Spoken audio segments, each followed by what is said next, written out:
السلام علیکم میرے پیارے دوستو۔ بیڈ مضبوط نہیں ہے، جلدی سے کرا لو ورنہ جھٹکوں سے ٹوٹ جائے گا۔ دودھ میں یہ ایک دانہ ڈال کر پی لو۔ عورت ہاتھ جوڑ کر کہے گی، یار بس کرو، اب پھٹ گئی ہے۔ ویڈیو کو فل واچ کیجیے گا۔ مزید ویڈیو کی طرف بڑھنے سے پہلے آپ تمام ناظرین سے مؤدبانہ گزارش ہے کہ ہمارے چینل کو سبسکرائب کرا لیں۔ اپنی قدر سے آگاہ رہو، اسے حاصل کرنے کے لیے اپنی تمام تر طاقت استعمال کرو۔ شبنم سے ایک سمندر بنائیں، چاند سے روشنی کی بھیک نہ مانگو، اسے اپنے اندر کی چنگاری سے حاصل کرو۔ اگر کوئی بہادر کی زندگی نہیں جی سکتا تو بہادروں کی طرح مرنا بہتر ہے۔ زندگی ایک جدوجہد ہے اور استحقاق کا معاملہ نہیں ہے۔ یہ دنیاوی اور روحانی دنیا کے بارے میں کسی کے علم کے سوا کچھ نہیں ہے۔ آپ کے ماضی سے حال ابھرتا ہے اور حال سے آپ کا مستقبل پیدا ہوتا ہے۔ جن لوگوں کی سوچنے کے عمل پر کوئی گرفت نہیں ہوتی، وہ سوچ کی آزادی سے برباد ہو جاتے ہیں۔ اگر سوچ ناپختہ ہو تو سوچ کی آزادی مردوں کو جانوروں میں تبدیل کرنے کا طریقہ بن جاتی ہے۔ فالکن کا بازو بادشاہ کو لاتا ہے، بازو اگر کوا اسے قبرستان میں لے آئے۔ قومیں شاعروں کے دلوں میں پیدا ہوتی ہیں، وہ ترقی کرتی ہیں اور سیاست دانوں کے ہاتھوں میں مرتی ہیں۔ الفاظ طاقت کے بغیر محض فلسفہ ہیں۔ میں تمہیں مومن کی نشانی بتاتا ہوں، جب موت آتی ہے تو ہونٹوں پر مسکراہٹ ہوتی ہے۔ انا کا حتمی مقصد کچھ دیکھنا نہیں ہے بلکہ کچھ بننا ہے۔ جمہوریت ایک ایسا نظام ہے جس میں لوگوں کو شمار کیا جاتا ہے، تولا نہیں جاتا۔ میں سچ کہتا ہوں، آپ کا دشمن بھی آپ کا دوست ہے۔ اس کی موجودگی آپ کی زندگی کو بھرپور اور امیر بناتی ہے۔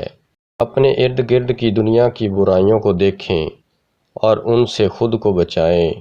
ہمارے اساتذہ ہمارے نوجوانوں کو تمام غلط پیغامات دیتے ہیں کیونکہ وہ روح سے فطری بھڑک اٹھتے ہیں۔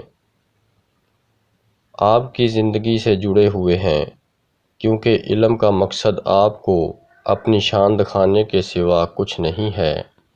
یہ بالکل یقینی ہے کہ خدا موجود ہے، لیکن اندرونی تجربہ انسانی علم کا صرف ایک ذریعہ ہے۔ جب کسی قوم کی سوچ خراب ہو جائے تو اس کے ہاتھ میں خالص چاندی ناپاک ہو جاتی ہے۔ یہ سچ ہے کہ ہم خاک سے بنے ہیں اور دنیا بھی خاک سے بنی ہے، لیکن خاک میں دھبے اٹھتے ہیں۔ ایک کمیونٹی اپنی تاریخ سے روشنی حاصل کرتی ہے، وہ اپنی تاریخ کو یاد کرنے سے اپنے آپ سے آگاہ ہوتی ہے۔ اسلام بذات خود تقدیر ہے اور تقدیر کا شکار نہیں ہوگا۔ ہر چیز جس کے پاس زندگی ہے مر جاتی ہے اگر اسے غیر سازگار ماحول میں رہنا پڑے۔ انسان بنیادی طور پر جذبہ اور جبلت سے چلتا ہے۔ یہ مثالی کا پراسرار لمس ہے جو حقیقی کو متحرک اور برقرار رکھتا ہے، اور اس کے ذریعے ہی ہم مثالی کو دریافت اور اس کی تصدیق کر سکتے ہیں۔ محبت کا آدمی خدا کے راستے پر چلتا ہے اور مومن اور کافر دونوں سے پیار کرتا ہے۔ ہماری روٹی اور پانی ایک دسترخوان پر ہیں۔ آدم کی اولاد ایک جان کی طرح ہے۔ میں کسی پارٹی کی قیادت نہیں کرتا، میں کسی رہنما کی پیروی نہیں کرتا۔ میں نے اپنی زندگی کا بہترین حصہ اسلام، اس کے قانون اور سیاست، اس کی ثقافت، اس کی تاریخ اور اس کے ادب کا بغور مطالعہ کرنے میں دیا ہے۔ خود کو ظاہر کرنا نفس کی فطرت ہے۔ ہر ایٹم میں نفس کی طاقت سو جاتی ہے۔ کافر وہ ہے جو تقدیر کی پیروی کرے، خواہ وہ مسلمان ہی کیوں نہ ہو۔ وفادار وہ ہے اگر وہ خود تقدیر الہی ہے۔ سچ یہ ہے کہ مذہبی اور سائنسی عمل اگرچہ مختلف طریقوں پر مشتمل ہیں، اپنے آخری مقصد میں یکساں ہیں۔ دونوں کا مقصد انتہائی حقیقی تک پہنچنا ہے۔ ایک غلط تصور سمجھ کو گمراہ کرتا ہے، ایک غلط عمل پورے انسان کو نیچا دکھاتا ہے اور بالآخر انسانی انا کی ساخت کو منہدم کر سکتا ہے۔ یہ جمود سے ہماری خوبصورت رخصتی ہو، ہمارے ذہنوں کو زندہ ہونے دیں، ایک اور جہت میں داخل ہوں، ستاروں سے آگے بڑھیں جو اسے ڈھونڈنے کے لیے ہے بے تابی سے جدوجہد کر رہے ہیں، جس کا ہماری ننگی آنکھیں نہیں جانتی تھیں۔ ایک فالکن کی طرح اٹھیں جو چڑھنے کے علاوہ پیدا ہوا ہے، اور نہیں تنہا رہو لیکن دوسروں کے درمیان موجود رہو۔ صحت مند دل کا مالک بڑی مہم جوئی میں داخل ہو کر اپنی طاقت کا امتحان لیتا ہے۔ بیڈ مضبوط نہیں ہے، جلدی سے کرا لو ورنہ جھٹکوں سے ٹوٹ جائے گا۔ دودھ میں یہ ایک دانہ ڈال کر پی لو۔ عورت ہاتھ جوڑ کر کہے گی، یار بس کرو، اب پھٹ گئی ہے۔ کھجور کو پیس کر پاؤڈر بنا لیں۔ ایک یا دو دانہ اخروٹ کو باریک پیس کر دودھ کے ساتھ استعمال کرو۔ کچھ دنوں میں حیرت انگیز طاقت ملے گی۔ ویڈیو کو لائک اور شیئر ضرور کر دیں۔ صحت مند دل کا مالک بڑی مہم جوئی میں داخل ہو کر اپنی طاقت کا امتحان لیتا ہے۔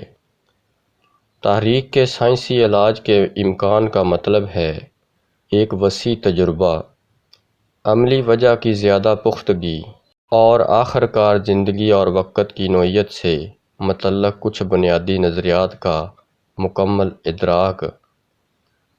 الہی زندگی جس کے ساتھ روح کے رابطے کی تشبیہ پر پوری کائنات کے ساتھ رابطے میں ہے۔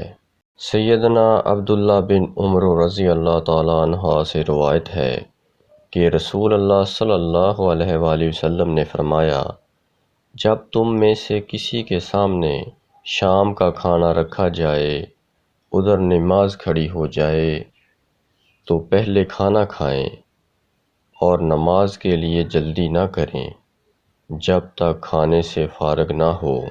نیت صاف ہو تو منزلیں آسان ہو جاتی ہیں۔ اپنے یقین کو کمزور مت ہونے دو۔ رب جو دے گا وہ بہتر نہیں بلکہ بہترین ہوگا۔ اللہ کو بتایا کریں آپ کیا محسوس کر رہے ہیں، کتنی تکلیف میں ہیں۔ آپ یقین کریں وہ بہت پیار سے سنے گا۔ اس کے سامنے رو لینے سے آپ کے دل میں سکون اتر آئے گا۔ بے شک وہ دلوں کا ہمراز ہے۔